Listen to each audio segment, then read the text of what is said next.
Hey, it's Richard with Matthews Wealth Management. We're going to do our May 2022 market update, and I'm splitting up the three parts of the videos into three videos. So we're just going to cover kind of the rant, if you will, in this video. So it'll be a lot shorter. You can pick and choose which one to watch. Some good feedback I got to come up with that idea, so thank you. So I've got quotes. I've got a lot of quotes, and I've also got some data points. There's a lot that's happened throughout May. It's now, what's today, June 8th. So we've had another week or so since the end of May, but these all occurred throughout May, and it's telling. So let's see, the first one. Well, look, I was wrong about the path inflation would take. As I mentioned, there have been unanticipated and large shocks to the economy that have boosted energy and food prices and supply bottlenecks that have affected our economy badly. But we recognize that now. Janet Yellen, she learned something. She was wrong about the path. We've got excuses. The prices are going up. We don't know why. We couldn't have seen it coming, but now we've seen it happen, and we were wrong, and we recognize that now. So are we going to change our ways? We'll see. The next one. Excessive stimulus caused inflation. Well, that actually sounds right. Cool. An intelligent 12-year-old was able to predict it. This guy's right. Miss Yellen, long-serving Fed chair, yes, Fed chair, admitted today she was not able to keep up with a 12-year-old. On the inflation bright side, and it is a very bright side, Build Back Biden, I see what you did there, did not pass today. And that's Jeffrey Gundlach, who's the bond fund manager at Double Line. So he's actually managing money, and he's on the bond side of things. So he's not like the greedy stock guy, right? He's trying to generate income and yield and so forth, which is nearly impossible now.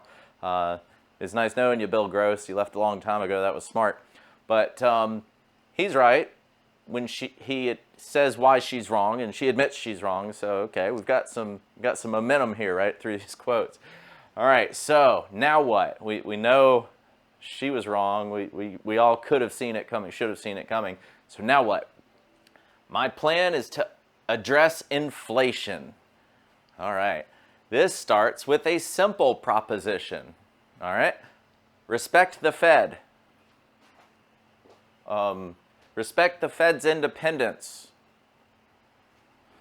which I have done and will continue to do. Joseph Biden. Okay, we're not learning anything, guys. That's very problematic. So the Fed printed all this money, right? Congress spent all of this money. We locked down because CDC said so. We're going to keep listening to these people, aren't we? This is going to keep happening, isn't it? Like, nobody's going to learn anything. Nobody's going to be held responsible, even though they recognize that now. Jeez, this is crazy town. Okay, so now we got the stock guy, right? Jamie Dimon from JP. He goes, that hurricane is right out there, down the road, coming our way. You'd better brace yourself. JP Morgan is bracing ourselves, and we're going to be very conservative with our balance sheet. You know how we cover M2 money supply and balance sheet? Well, the balance sheet is at the Fed. And I think there's a reason he focused in on that. But guys, it's obvious. Like, to everybody except for the decision makers. Anybody with a brain can figure this out. This is not rocket science. Like, economics is actually incredibly simple. We've got people who've been messing with everything. They've messed with it, said we didn't know what we were doing. We didn't think inflation was going to come. Oh, no, it's transitory. Oh, well, we've got tools at our disposal that we can correct it. Now what? We're right back where we all knew we would be. They could go back to money printing, you know. That's done wonders in the past. All right, last one. It's actually two, but all right. Governments need to subsidize the cost of food and energy. I mean, that cost went up, right? Oh, no, sorry, the price went up. Support should be supplied in a targeted manner, preferably through direct subsidies to individuals. Who said that? Kristalina Georgieva, director of the International Monetary Fund. So I went back to my notes. This is from last month, right? I do all these notes and all this paper to keep up with what's going on here. So she had a quote last month. Let's reread that in the face of it's time to spend money. These governments aren't sitting on money, by the way. This is fiat money. This is debt that they're going to create to subsidize. If the government was the big rich uncle that could just dole out some savings, awesome, that would be cool, but that's not the case. So here's what she said last month. Oh, this is great. I think we are not paying enough attention to the law of unintended consequences. Take any decision that is a massive decision, like the decision that we need to spend to support the economy. At that time, we did recognize that maybe too much money in circulation with too few goods, but we didn't quite think through the consequences in a way that up front would have informed better what we do. Okay, grammar aside, that's garbage, but this is ridiculous. Like, oh, we learned something, but we're still gonna do it. It sounds very similar to Janet Yellen. Y'all realize that they say things to just kind of make people forget about it. And they keep doing the things that are stealing your money, that are stealing your labor, the value of your labor. Your income is not keeping up with inflation. That's theft. If you care about it, great, do something. Talk to somebody. Like, talk to your representative, write a letter, talk to your friends about this stuff. Like, try to learn something very simple that really affects you. But these are the people that are in the know and making decisions and behind all of this, and it's just the definition of insanity. So I've filled up the board with quotes. I'm going to come back and do a second segment of just this video, which is my ranting, right? There'll be a different video for M2 money supply and a separate video for the asset class performance. So we'll be right back with more stuff from May. All right, there's a lot of stuff up here to cover. I tried to get it kind of pieced where it's going to make some sense. There's a lot I'm going to want to say that I never get to, and there's just so much to talk about, I guess, right now, but I'll try to keep it a little bit concise. So first thing I've got up here, Gavin Newsom, California governor, came up with a great idea. $18.1 billion in what he calls, this is so ironic, the Inflation Relief Plan. Okay, so we're going to relieve inflation by giving away $18 billion in stimulus stuff. Remember, that's kind of what we just talked about on the quotes. So it doesn't seem like that's going to get rid of inflation. It seems like it's just today is more important than tomorrow. That's the theme. You know, that's ultimately what's wrong with our economists and our experts and our politicians and all these people that control things. Today is more important than tomorrow. Student loans, we're going to forgive $10,000 worth of student loans. Hooray. Is my mortgage going to get forgiven? No. Why? Because that would be terrible for the economy, right? That would wreck a financial system. So yay for the students, for the people that borrowed the money that don't have to pay it back. But when we're looking at the long-term cost of this, I think it was $280 billion. We complained about the war stuff going to Ukraine. It was $46 billion. But yeah, that's a lot more, $10,000 per student loan. But who really benefits from this? That's going to be the colleges and university administrators and professors, and they can raise tuition now. If we've set the precedent that you don't have to pay back those loans, the government will pay for you to go to school. Jeez. All right, well, no wonder. We'll get to the end of this and you'll see why kids are thinking the way they're thinking. Anyway, to kind of continue the supply issue, it's not a supply chain issue, by the way. It's a supply issue, basic economics.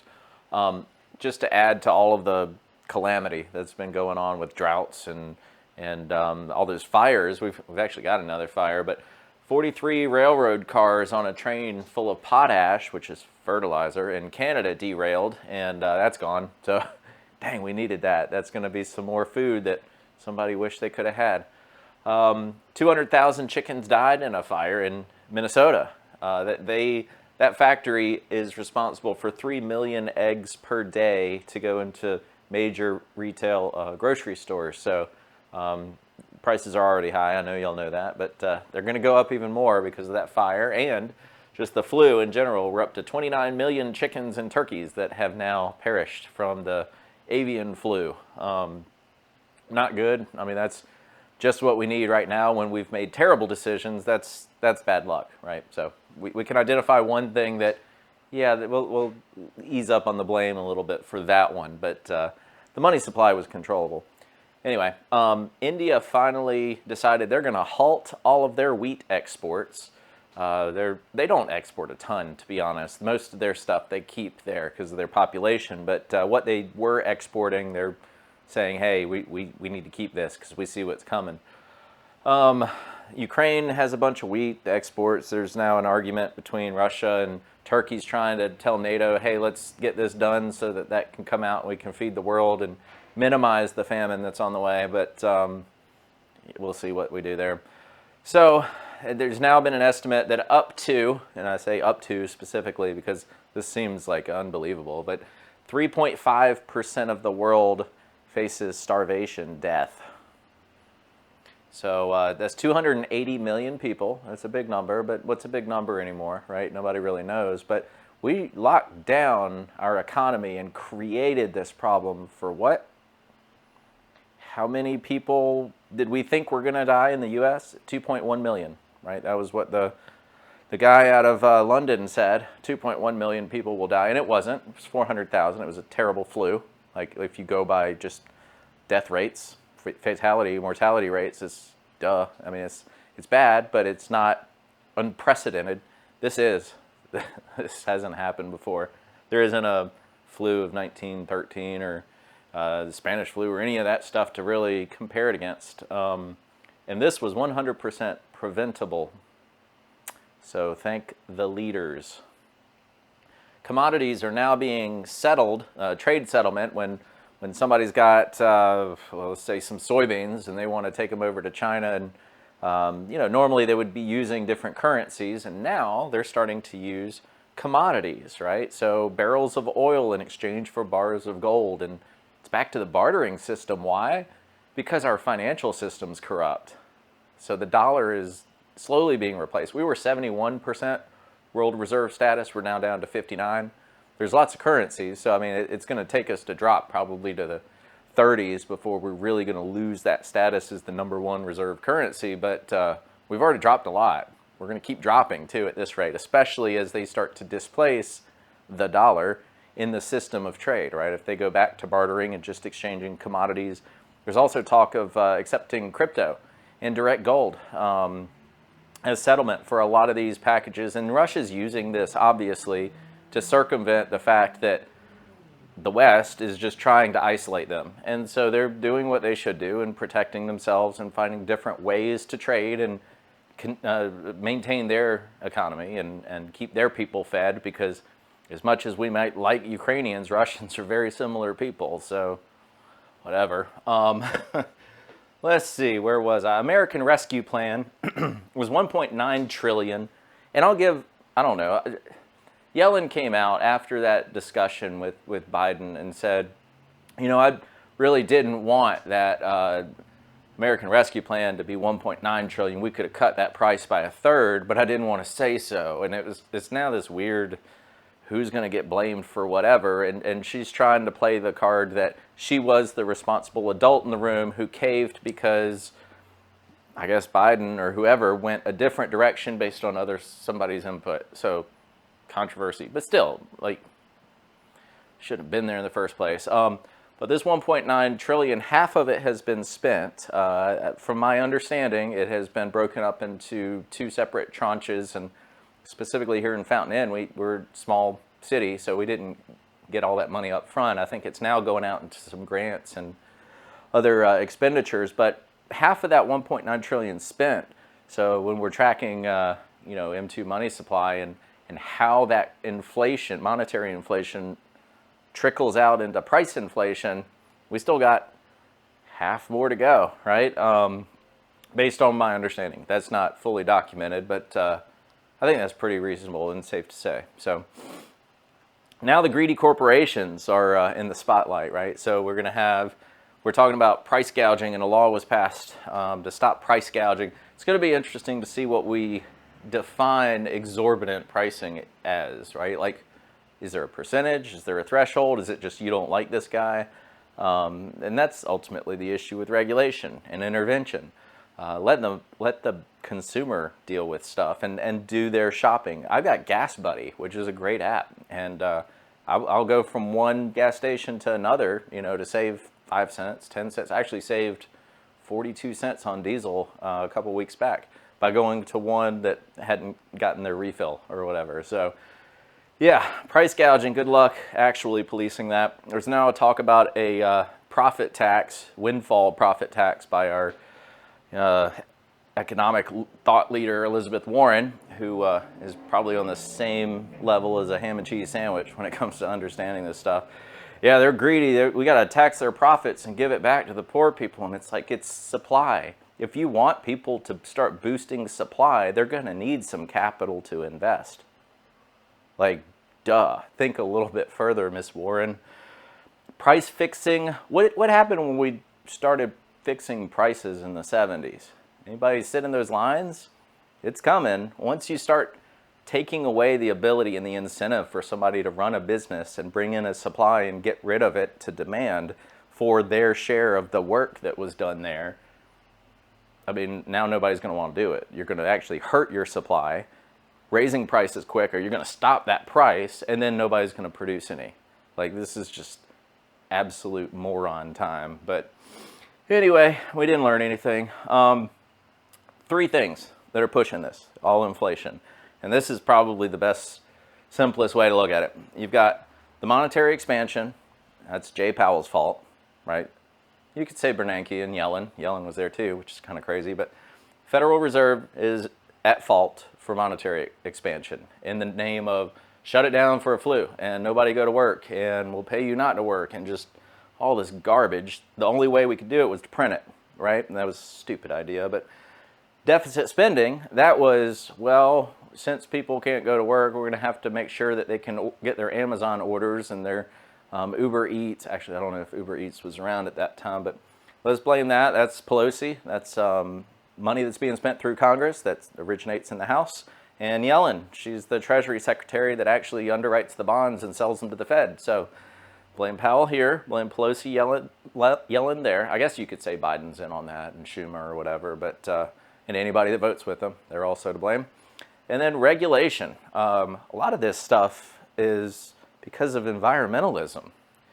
And anybody that knows me lately personally, I'm not a big fan of environmentalism. Our local group here is just making my life nearly unbearable for a property I'm trying to buy. I'm not going to mention who it is, but I hope they see this one day, idiots. But regulation, stifling everything, right? I mean, we're gonna tax people who make money. The people that are producing things, we want them to produce less because they're bad and look, we're in charge. I mean, what the crap? Anyway, all of this comes from a philosophy that's based on Keynesian economics. John Maynard Keynes, and I found a really cool quote before we jump into the purposeful part of this. The progressive reorganization of society along the lines of collectivist socialism is both inevitable and desirable. That's the founder of our economics right there, saying that it is inevitable that we will become collectivist socialists.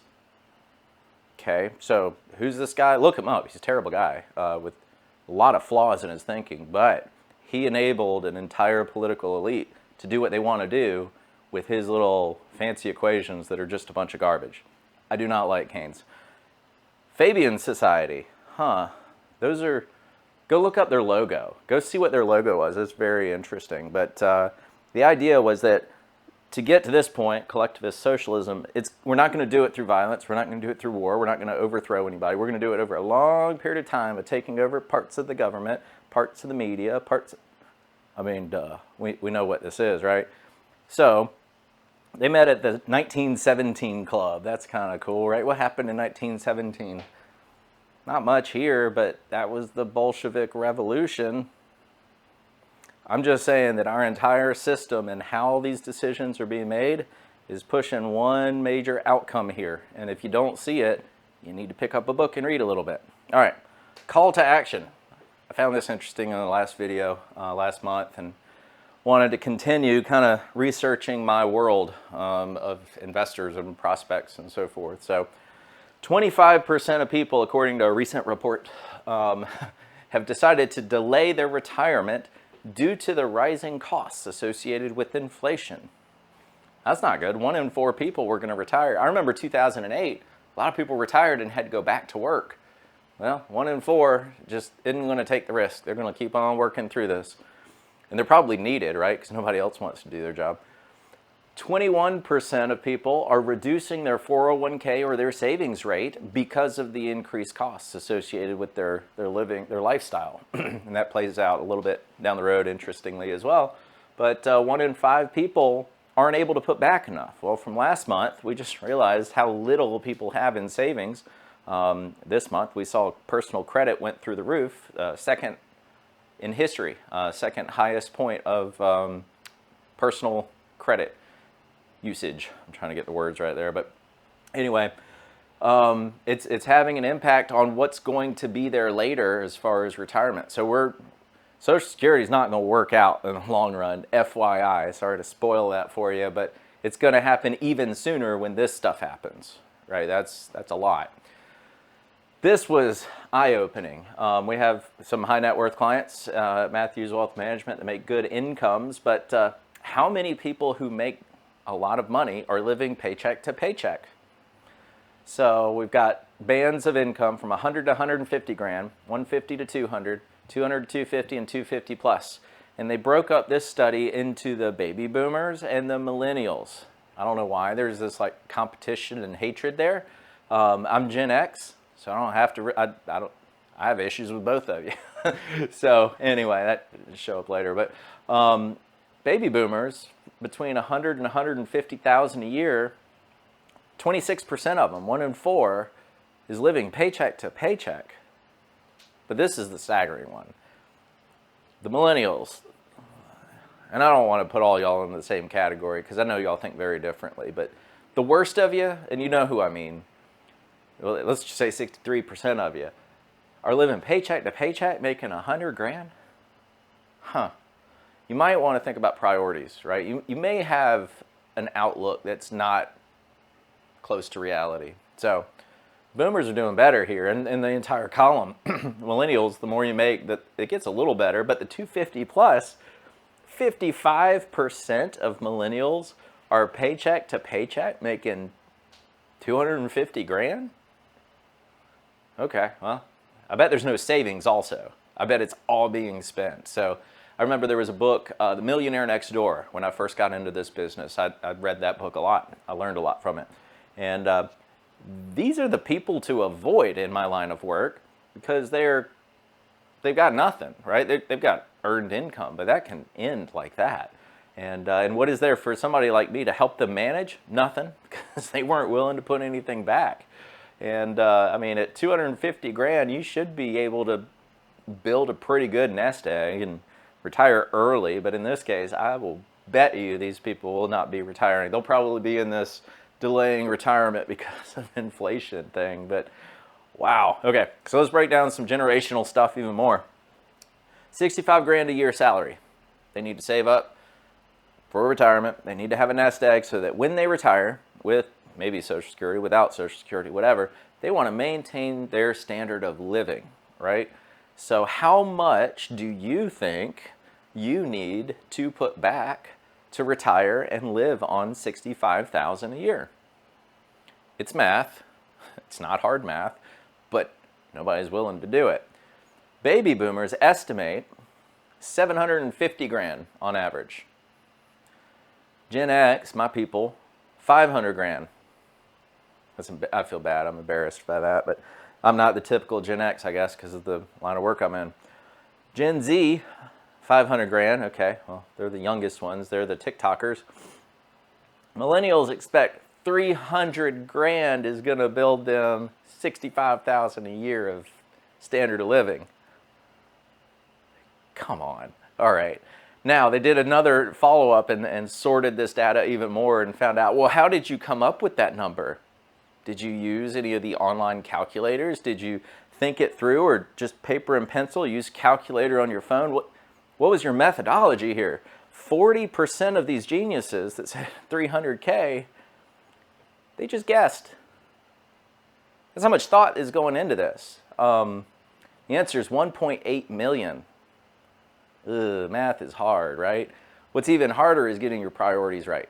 And that's something I can't help you with. But once you get it figured out, come over here and we'll help you plan the rest of it.